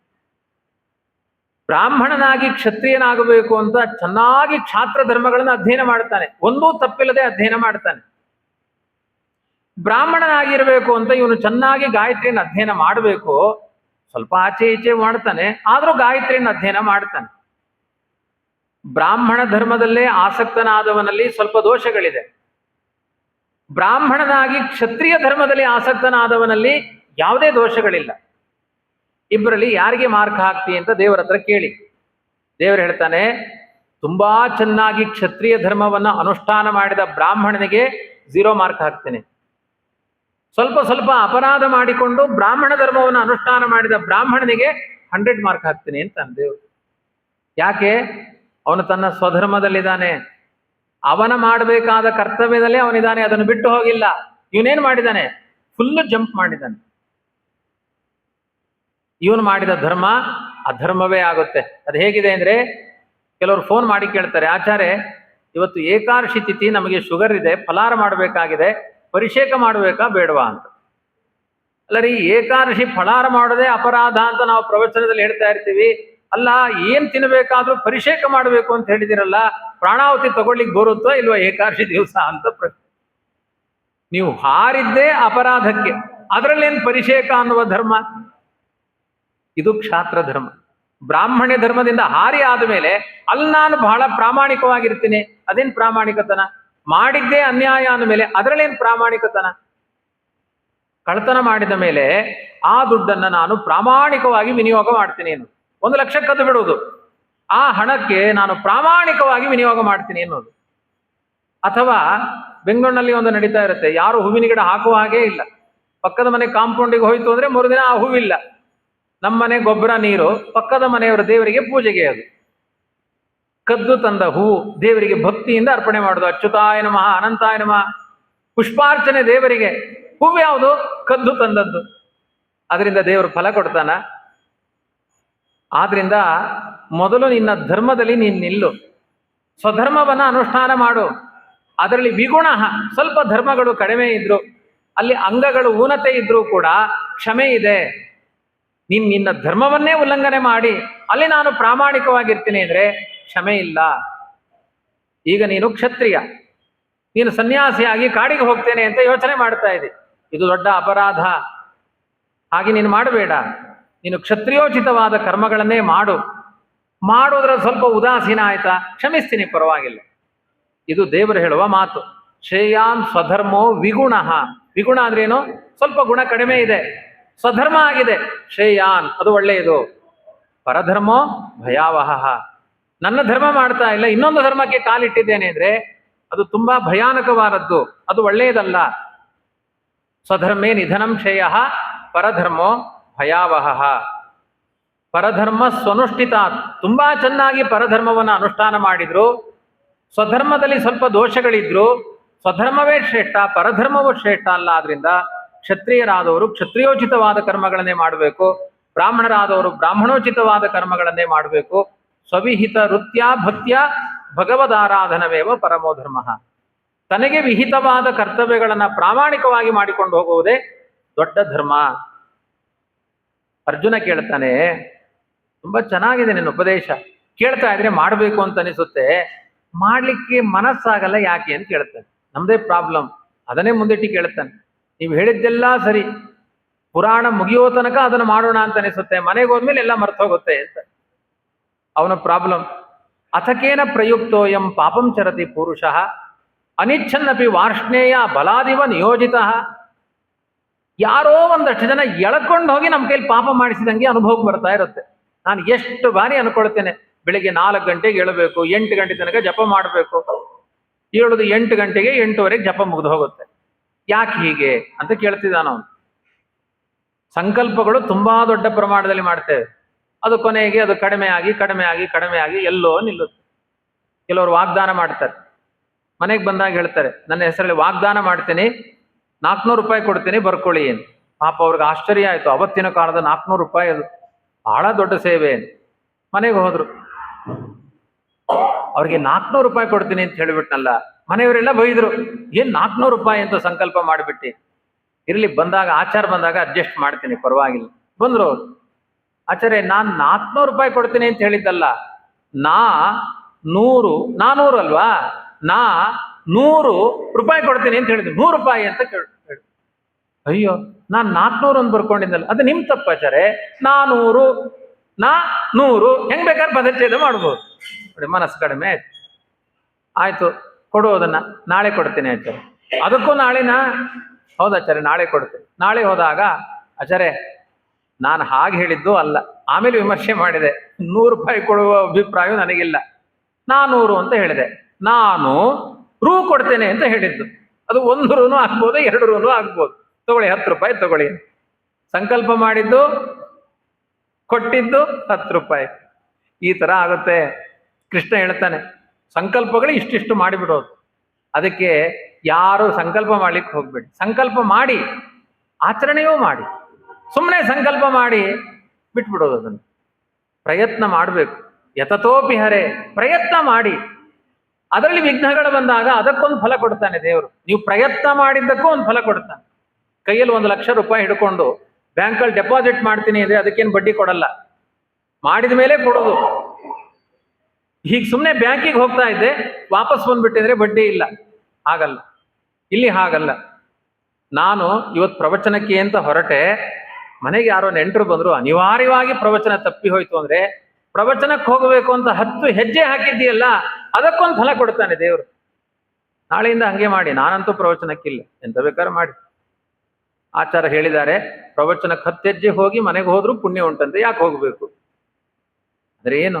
ಯತತೋಪಿ ಹರೆ ಪರಸಂಸ್ಮರಣೆ, ದೇವರ ಪಾದಸ್ಮರಣೆಗೆ ಪ್ರಯತ್ನ ಮಾಡಿದ್ರೂ ಒಂದು ಫಲ ಇದೆ. ಅಷ್ಟು ಫಲ ಇದೆ ಈ ಭಗವದ್ ಧರ್ಮಗಳಿಗೆ. ಆದರೂ ಕೂಡ ಇಚ್ಛೆ ಇಲ್ಲದೆ ಪಾಪಗಳನ್ನ ಯಾಕೆ ಮಾಡ್ತಾನೆ? ಅನಿಚ್ಛನ್ನಪಿ ವಾರ್ಷ್ಣೇವ ಬಲಾದಿವ ನಿಯೋಜಿತ. ಯಾರೋ ಎಳ್ಕೊಂಡು ನಮ್ಮ ಕೈಲಿ ಅಪಚಾರಗಳನ್ನ ಮಾಡಿಸುವಂತೆ ಇದೆಯಲ್ಲ ನಮ್ಮ ಬದುಕಿನಲ್ಲಿ, ಇದಕ್ಕೆ ಕಾರಣ ಏನು? ಅದಕ್ಕೆ ಕೃಷ್ಣ ಹೇಳ್ತಾನೆ, ಕಾಮಯೇಷಃ ಕ್ರೋಧಯೇಷಃ ರಜೋಗುಣ ಸಮುದ್ಭವ. ಯಾವುದು ಕಾರಣ ಅಲ್ಲ. ಒಂದು ಸಣ್ಣ ದೃಷ್ಟಾಂತ ಹೇಳಿದ್ರೆ ಎಲ್ಲ ಈ ಮುಂದಿನ ವೇದಾಂತ ಅರ್ಥ ಆಗುತ್ತೆ. ಒಬ್ಬ ಒಳ್ಳೆ ಸಾಧಕ ಎಲ್ಲ ಭಗವದ್ಗೀತೆ ಉಪದೇಶ ಕೇಳಿಸಿಕೊಂಡ, ಅವನಿಗೆ ಮೋಕ್ಷಕ್ಕೆ ಹೋಗಬೇಕು ಅಂತ ಅನಿಸ್ತು. ತುಂಬಾ ಚೆನ್ನಾಗಿದೆ ಭಗವದ್ಗೀತೆ, ಬೇಗ ಆತ್ಮ ಸಾಧನೆ ಆಗಿಬಿಡುತ್ತೆ. ಭಗವದ್ಗೀತೆ ಓದ್ತಾ ಇದ್ರೆ ಒಳ್ಳೆ ಸುಖ ಸಾಧನೆಗಳಿದೆ, ದೇವರೇ ಸಿಗ್ತಾನೆ.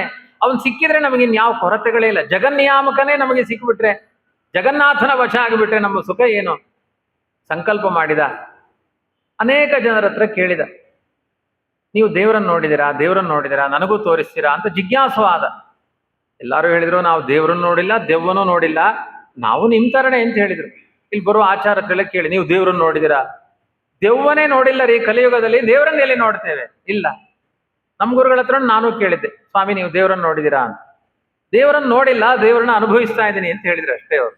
ದೇವರನ್ನು ನೋಡ್ಲಿಕ್ಕೆ ಈ ಕಣ್ಣಿನಿಂದ ನೋಡ್ಲಿಕ್ಕೆ ಆಗಲ್ಲ, ಅದು ಅನುಭವದ ವಸ್ತು.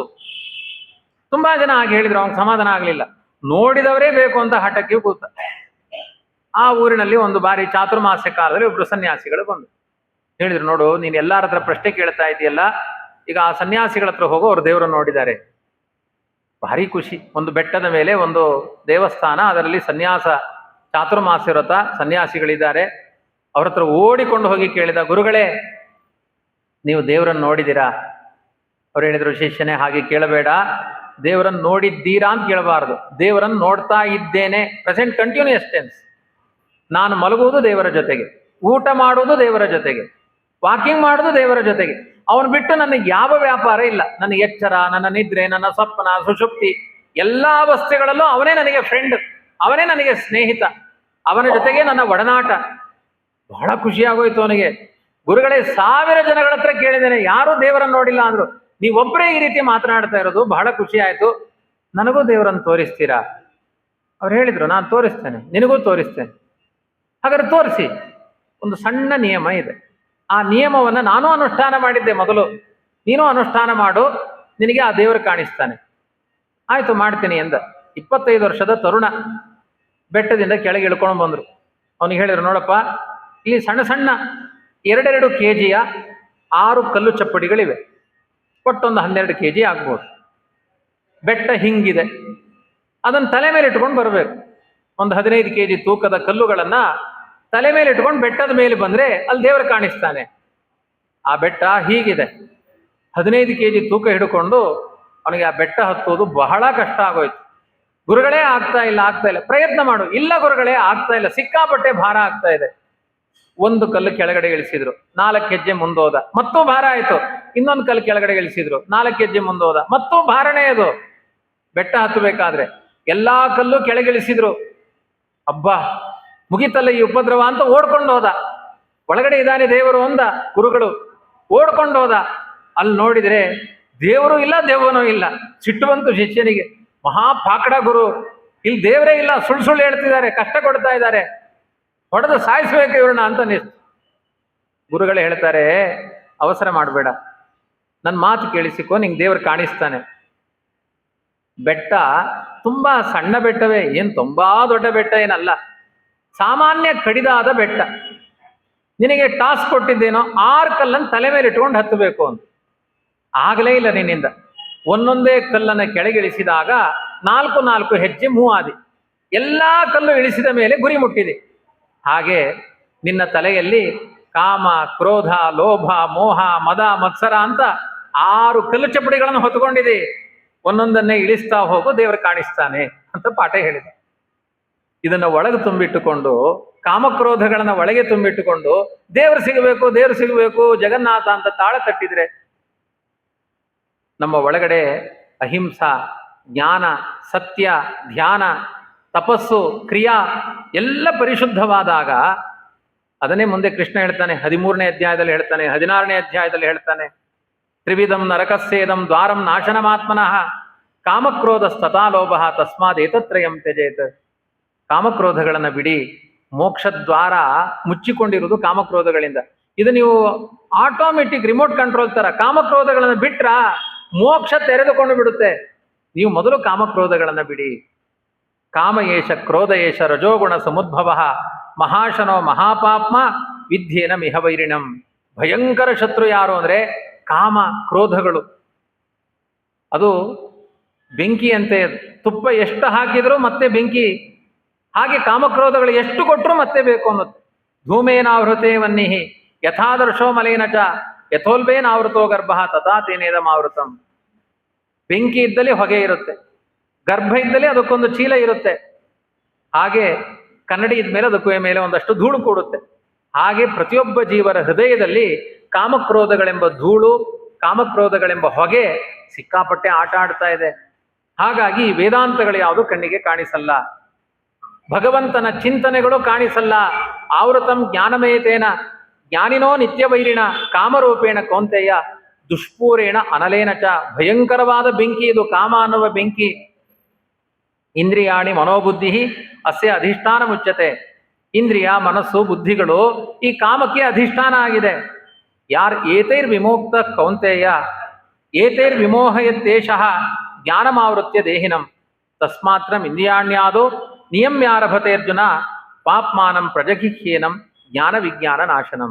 ಈ ಕಾಮಕ್ರೋಧಗಳಿದೆಯಲ್ವಾ, ಭಗವಂತನ ಜ್ಞಾನ, ವಿಶೇಷ ತತ್ವಜ್ಞಾನಕ್ಕೆ ಪ್ರತಿಬಂಧಕವಾಗಿದೆ. ಅದು ಎರಡನ್ನ ಕಡಿದು ಹಾಕು, ಭಗವದ್ಜ್ಞಾನ ಚೆನ್ನಾಗಿ ಬರುತ್ತೆ. ಎಷ್ಟು ವಿಷಯದಲ್ಲಿ ಕಾಮನೆಗಳಿವೆ, ಎಷ್ಟು ವಿಷಯದಲ್ಲಿ ಕ್ರೋಧಗಳಿವೆ. ಯಾರನ್ನು ನೋಡಿದ್ರು ತಲೆ ಮೇಲೆ ಮಲಮೂತ್ರ ವಿಸರ್ಜನೆ ಮಾಡಿದ್ರು ಅವ್ರ ಮೇಲೆ ದ್ವೇಷ ಹುಟ್ಟಬಾರದಂತೆ. ಅವಾಗ ವೇದಾಂತ ಅರ್ಥ ಆಗುತ್ತೆ. ನಮಗೆ ಹಾಗಲ್ಲ, ಸಣ್ಣ ಅನ್ಯಾಯ ಮಾಡಿದ್ರು ಕೊನೆಯ ತನಕ ಅವ್ರನ್ನ ಕಂಡ್ರೆ ಆಗಲ್ಲ. ಕೆಲವೊಮ್ಮೆ ಪ್ರವಚನಕ್ಕೆ ಬಂದಾಗಲೂ ಕೆಲವರು ಒಂದು ಕರ್ಚೀಪ್ ಹಾಕಿರ್ತಾರೆ. ಯಾಕೆ? ಅವ್ರು ಬಂದು ಕೂತ್ಕೊಳ್ಬಾರ್ದು, ಅಷ್ಟು ಉದ್ದೇಶ. ನಮಗೆ ಅವ್ರು ಬರಬಾರ್ದು, ಇನ್ಯಾರು ಬೇಕಾದ್ರೂ ಬಂದು ಕೂತ್ಕೊಳ್ಳಿ, ಅವ್ರ ಮುಖ ನೋಡಬಾರ್ದು ನಾನು. ದ್ವೇಷ ಇಷ್ಟೊಂದು ಮಾಡಬೇಡಿ, ಇದರಿಂದ ಯಾವ ಲಾಭ ಇಲ್ಲ. ಕಾಮಕ್ಕೆ ತುತ್ತಾಗಬೇಡಿ. ಇಂದ್ರಿಯಾಣಿ ಪರಾಣ್ಯಾಹು ಇಂದ್ರಿಯೇಭ್ಯ ಪರಂ ಮನಃ ಮನಸಸ್ತು ಪರಾ ಬುದ್ಧಿರ್ ಬುದ್ಧೇರಿಯಸ್ತು ಪರತಸ್ತು ಸಹ ಏವಂ ಬುದ್ಧೇ ಪರಂ ಬುದ್ಧ್ವಾ ಸಂಸ್ತಭ್ಯಾತ್ಮಾನಮಾತ್ಮನ ಜಹಿ ಶತ್ರು ಮಹಾಬಾಹೋ ಕಾಮರೂಪಂ ದುರಾಸದಂ. ಈ ಕಾಮವನ್ನು ಹೊಡಿಲಿಕ್ಕೆ ಮತ್ತೊಂದು ಉಪಾಯವನ್ನು ಕೃಷ್ಣ ಹೇಳಿಕೊಡ್ತಾನೆ. ಇಂದ್ರಿಯಕ್ಕೆ ಅಭಿಮಾನಿ ದೇವತೆಗಳಿದ್ದಾರೆ. ಕಣ್ಣಿಗೆ ಸೂರ್ಯ, ಕಿವಿಗೆ ಚಂದ್ರ, ಶ್ರೋತ್ರಾಭಿಮಾನಿಗಳು, ಜಿಹ್ವೇಂದ್ರಿಯಕ್ಕೆ ವರುಣ, ವಾಗೀಂದ್ರಿಯಕ್ಕೆ ಅಗ್ನಿ, ಘ್ರಾಣೇಂದ್ರಿಯಕ್ಕೆ ಅಶ್ವಿನಿ ದೇವತೆಗಳು, ಕೈಗೆ ಇಂದ್ರ, ಕಾಲಿಗೆ ಜಯಂತ, ವಾಯು ಉಪಸ್ಥಗಳಿಗೆ ಮನು, ದಕ್ಷ ಪ್ರಜಾಪತಿಗಳು. ಹೀಗೆ ಅವರೆಲ್ಲ ಒಂದಷ್ಟು ಜನ ದೇವತೆಗಳಿದ್ದಾರೆ. ಇಂದ್ರಿಯೇಭ್ಯ ಪರಾಹ್ಯರ್ಥ. ಆ ಇಂದ್ರಿಯಗಳಿಗಿಂತ ಮನೋಭಿಮಾನಿಯಾದ ರುದ್ರದೇವರು ಶ್ರೇಷ್ಠ, ಗರುಡಶೇಷ ರುದ್ರರು ಶ್ರೇಷ್ಠ. ಆ ರುದ್ರದೇವರಿಗಿಂತ ಮನಸಸ್ತು ಪರಾಬುದ್ಧಿ, ಬುದ್ಧಿಯಭಿಮಾನಿಯಾಗಿರುವಂತಹ ಭಾರತೀ ದೇವಿ ಸರಸ್ವತಿಯರು ಶ್ರೇಷ್ಠ. ಆ ಬುದ್ಧಿಯಭಿಮಾನಿಗಳ ಜೊತೆಗೆ ಅವರಿಗಿಂತ ಶ್ರೇಷ್ಠರಾದವರು ಮುಖ್ಯ ಪ್ರಾಣ ಬ್ರಹ್ಮದೇವರು ಶ್ರೇಷ್ಠ. ಅವರಿಗಿಂತ ಶ್ರೇಷ್ಠಳಾದವಳು ಲಕ್ಷ್ಮೀದೇವಿ. ಅವರಿಗಿಂತಲೂ ಶ್ರೇಷ್ಠನಾದವನು ಪರತಸ್ತು ಸಹ, ಆ ಭಗವಂತ ಶ್ರೇಷ್ಠ. ಈ ಎಲ್ಲ ದೇಹದಲ್ಲೇ ಇರುವ ತತ್ವಾಭಿಮಾನಿ ದೇವತೆಗಳು, ಆಯಾ ಇಂದ್ರಿಯಗಳಿಗೆ ಅಭಿಮಾನಿ ದೇವತೆಗಳ ಅನುಗ್ರಹ ಪಡೆದರೆ ಅವರಲ್ಲಿ ಕಾಮಕ್ರೋಧಗಳು ಕ್ರಿಯೇಟ್ ಆಗದೆ ಇರೋ ಹಾಗೆ ನಿನ್ನನ್ನು ರಕ್ಷಣೆ ಮಾಡ್ತಾರೆ. ಈ ತರ ಉಪಾಯ ಮಾಡಿಕೋ. ಅಂದ್ರೇನು? ದೇಹದಲ್ಲಿರುವ ತತ್ವಗಳು 24 ತತ್ವಗಳು, ಪಂಚ ಜ್ಞಾನೇಂದ್ರಿಯ, ಪಂಚ ಕರ್ಮೇಂದ್ರಿಯ, ಪಂಚಭೂತ, ಪಂಚ ತನ್ಮಾತ್ರ, ಬುದ್ಧಿ, ಮನಸ್ಸು, ಅಹಂಕಾರ. ಈ 4 ಒಟ್ಟು 24 ತತ್ವಗಳನ್ನ ದೇಹದಲ್ಲಿ ನೆನೆದು ಅದಕ್ಕೆ ಇರುವ ಅಭಿಮಾನಿ ದೇವತೆಗಳನ್ನು ನೆನೆದು ಅವರಿಗೆಲ್ಲ ಮಿಗಿಲಾದ ಪರಮಾತ್ಮನನ್ನ ಚಿಂತನೆ ಮಾಡಿದ್ರೆ ಅವರೆಲ್ಲ ನಿನಗೆ ಕಾಮಕ್ರೋಧಗಳು ಹುಟ್ಟದೇ ಇರುವ ಹಾಗೆ ಏವಂ ಬುದ್ಧೆ ಪರಂ ಬುದ್ಧ ಸಂಸ್ತಭ್ಯಾತ್ಮಾನ ಮಾತ್ಮನ ಆ ಭಗವಂತನ ಅನುಗ್ರಹದಿಂದ ಇವ್ರನ್ನೆಲ್ಲ ಕಂಟ್ರೋಲ್ ಮಾಡ್ಕೊಳ್ಬಹುದು. ಇವರಿಗೆಲ್ಲ ನಿಯಾಮಕ ಅವನು ಅಂತ ನೋಡಿದ್ರೆ ಅವನು ಇವರನ್ನೆಲ್ಲ ಕಂಟ್ರೋಲ್ ಮಾಡ್ತಾನೆ. ನಿನ್ನ ಇಂದ್ರಿಯಗಳು ಕೆಟ್ಟ ಕಡೆ ಹೋಗೋದಿಲ್ಲ. ಜಹಿ ಶತ್ರುಂ, ಅವಾಗ ಕಾಮಕ್ರೋಧಗಳೆಂಬ ಶತ್ರುವನ್ನ ಛೇದನ ಮಾಡಬಹುದು. ಕಾಮರೂಪಂ ದುರಾಸದಂ, ಯಾವಾಗ ಕಾಮಕ್ರೋಧಗಳು ರಾಗದ್ವೇಷಗಳು ಕಡಿಮೆ ಆಯ್ತೋ ಅವಾಗ ದೇವ ಮಂದಿರ ಕಾಣುತ್ತೆ, ವೇದಾಂತಗಳ ಅರ್ಥ ಆಗುತ್ತೆ, ನಮ್ಮ ಬದುಕಿನ ಸಾಧನೆ ಏನು ಅಂತ ಅರ್ಥವಾಗುತ್ತೆ. ಅದಕ್ಕೆ ಹಿಂದಿನ ಎಲ್ಲಾ ದಾಸರು, ಎಲ್ಲಾ ಋಷಿಗಳು, ಎಲ್ಲಾ ರಾಜರು ಸರ್ವಸಂಗ ತ್ಯಾಗ ಮಾಡಿ ಹೋಗ್ತಾ ಇದ್ರು. ಯಾಕೆ? ಅವುಗಳಲ್ಲೇ ಇದ್ರೆ ನಮ್ಮ ಭಗವಂತನ ವಿಚಾರಗಳು ಕಾಣಿಸೋದಿಲ್ಲ ಅಂತ ಪುರಂದರದಾಸರು, ಜಗನ್ನಾಥದಾಸರು, ವಿಜಯದಾಸರು, ಗೋಪಾಲದಾಸರು ಎಲ್ಲ ಮನೆ ಬಿಟ್ಟು ಹೊರಟು. ಸನ್ಯಾಸಿಗಳು, ಯತಿಗಳು ಒಂದಷ್ಟು ವಿರಕ್ತರಾದರು. ಗೃಹಸ್ಥರಿಗೂ ಹೇಳ್ತಾರೆ 50 ವರ್ಷ ಆದಮೇಲೆ ತೀರ್ಥಯಾತ್ರೆ ಕಡೆ ಮನಸ್ಸು ಮಾಡಿ. ಯಾಕೆ ಅಂದ್ರೆ ನಿಮ್ಮ ಸಂಸಾರ ನೋಡ್ಕೊಳ್ಳಿಕ್ಕೆ ನಿಮ್ಮ ಮಕ್ಕಳು ಪ್ರಬುದ್ಧರಾಗಿದ್ದಾರೆ. ಅಲ್ಲಿದ್ರೆ ಸುಮ್ಮನೆ ಕೀಟ್ಲೆ, ನೀನು ಹಂಗ್ ಮಾಡು ಹಿಂಗ್ ಮಾಡು, ಅದೇನು ಸಣ್ಣ ಮಗುವ?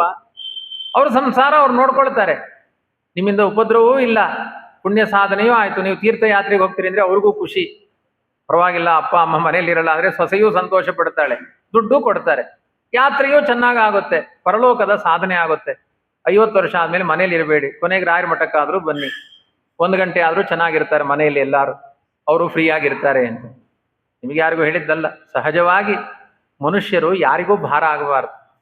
ಭಗವದ್ ಧರ್ಮಗಳನ್ನು ಅನುಷ್ಠಾನ ಮಾಡಿ ಇದೊಂದು ಪವಿತ್ರವಾದ ತುಳಸಿ ದಳದ ಹಾಗೆ ದೇವರ ಪಾದಾರವಿಂದಕ್ಕೆ ಸಮರ್ಪಣೆ ಆಗಬೇಕು ಈ ಜೀವನ. ಆದ್ರಿಂದ ಅನಾಯಾಸೇನ ಮರಣಂ ವಿನಾ ದೈನ್ಯೇನ ಜೀವನ, ಯಾರ ಬಳಿಯೂ ಬೇಡಬಾರದಂತೆ. ಮತ್ತೆ ಸತ್ಕರ್ಮಗಳಿಂದ ಅನಾಯಾಸವಾಗಿ ಮರಣ ಬರಬೇಕಂತ, ಅವಾಗ ಬದುಕು ಸಾರ್ಥಕವಾಗುತ್ತೆ. ಅದಕ್ಕೆ ಎಲ್ಲ ತತ್ವಾಭಿಮಾನಿಗಳನ್ನ ಪ್ರಾರ್ಥನೆ ಮಾಡಿ, ಭಗವಂತನನ್ನ ಪ್ರಾರ್ಥನೆ ಮಾಡಿ, ಭಗವಂತ ಎಲ್ಲ ರೀತಿ ನಮ್ಮ ಬದುಕಿಗೆ ಮೌಲ್ಯವನ್ನು ತುಂಬುತ್ತಾನೆ, ಪರಮ ಅನುಗ್ರಹವನ್ನ ಮಾಡ್ತಾನೆ ಅಂತ ಒಂದು ಅದ್ಭುತವಾದ ಭಗವದ್ಗೀತೆಯ 11 ಅಧ್ಯಾಯಗಳು, 43 ಶ್ಲೋಕಗಳ 3ನೆಯ ಅಧ್ಯಾಯ. ಅದರಲ್ಲಿ ಕರ್ಮಯೋಗ ಅಂತ ಕರೀತಾರೆ ಇದಕ್ಕೆ. ಇಂಥ ಒಂದು ಅಧ್ಯಾಯದಲ್ಲಿ ಸಾಕಷ್ಟು ತತ್ವಗಳನ್ನ ಕೃಷ್ಣ ನಮ್ಮ ಪಾಲಿಗೆ ಉಪದೇಶ ಮಾಡಿದ್ದಾನೆ. ಇದು ಮಾರ್ಗಶಿರ ಮಾಸ, ಶ್ರೇಷ್ಠವಾದ ಮಾಸ. ನಾಡಿದ್ದು ಗೀತಾ ಜಯಂತಿ ಸನ್ನಿಹಿತವಾಗಿದೆ. ಅದರ ಪ್ರಯುಕ್ತ ಇಲ್ಲಿ ಒಂದು ರಾಘವೇಂದ್ರ ಗುರುಗಳ ಸನ್ನಿಧಾನದಲ್ಲಿ ಏನು ಈ ಸತ್ಕರ್ಮವನ್ನ ಮಾಡಿದ್ದೇವೆ, ಇದರಿಂದ ಭಗವಂತ ಪ್ರೀತನಾಗಲಿ, ಎಲ್ಲರ ವಿಷಯದಲ್ಲೂ ಭಗವಂತ ವಿಶೇಷವಾಗಿ ಅನುಗ್ರಹ ಮಾಡಲಿ ಅಂತ ಪ್ರಾರ್ಥನೆ ಮಾಡ್ತಾ ನನ್ನ ಮಾತನ್ನು ಮುಗಿಸ್ತೇನೆ. ಹರಯೇ ನಮಃ. ಶ್ರೀಕೃಷ್ಣಾರ್ಪಣಮಸ್ತು.